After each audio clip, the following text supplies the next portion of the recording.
on the block, and possibly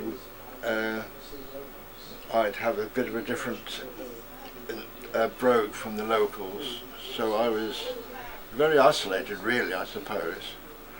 I kind of compensated, really, I suppose, by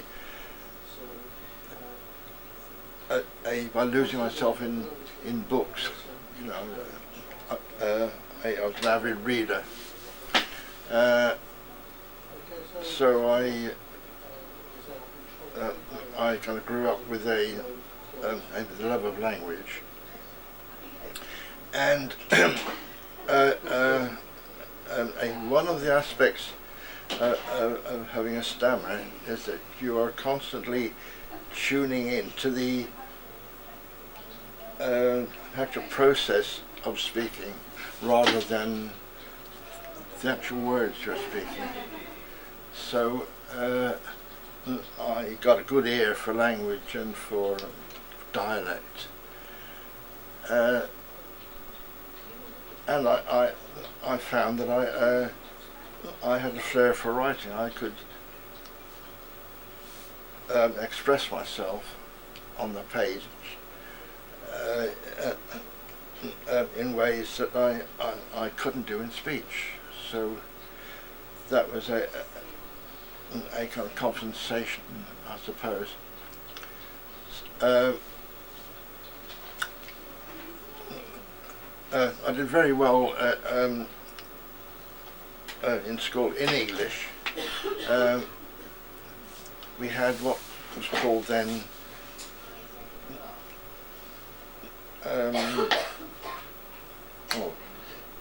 a composition, that's right, which was making up stories and writing them down, kind of thing. And I was usually very good at that. I wasn't very good at maths and history and geography, but I was good at English composition. And who were the writers in your early life that you admired? Right. Certainly all the children's classics, or the boys' classics, such as Coral Island, Treasure Island, The Children of the New Forest, and so forth. Possibly Lorna Doone and books like that. And certainly Just William. I used to love Just William Richmal Cropton's books. Then I discovered Kenneth Grahame's A Wind in the Willows, which I adored, and I must have read it 20 times over the course of my life, and that was my favourite book of all time, I think. Then as I got older, I kind of got into other kinds of writing, like kind of comedy writing by people like James Serber, P.G. Wodehouse, and people like that. And I kind of carried on reading most of my life. And you're now a member of several writers' circles. Yes. Can you tell us a bit about what happens in a writer's circle? Well,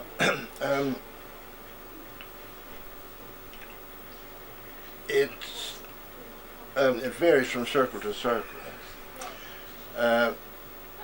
I'm a member of the Brentwood Writers' Circle, which is possibly one of the biggest that I've ever heard about. They have over 60 members, I believe. But they have what are called workshops, where people bring what they've written and they read it out, and people comment on it. At Brentwood, certainly they've got quite a few well-established writers.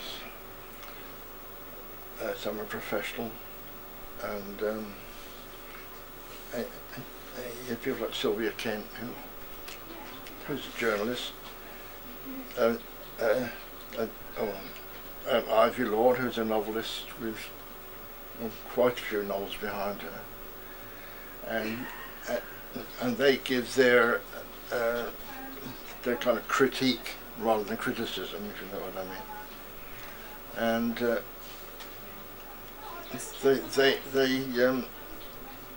they have speakers as well, all to do with writing or publishing and so forth.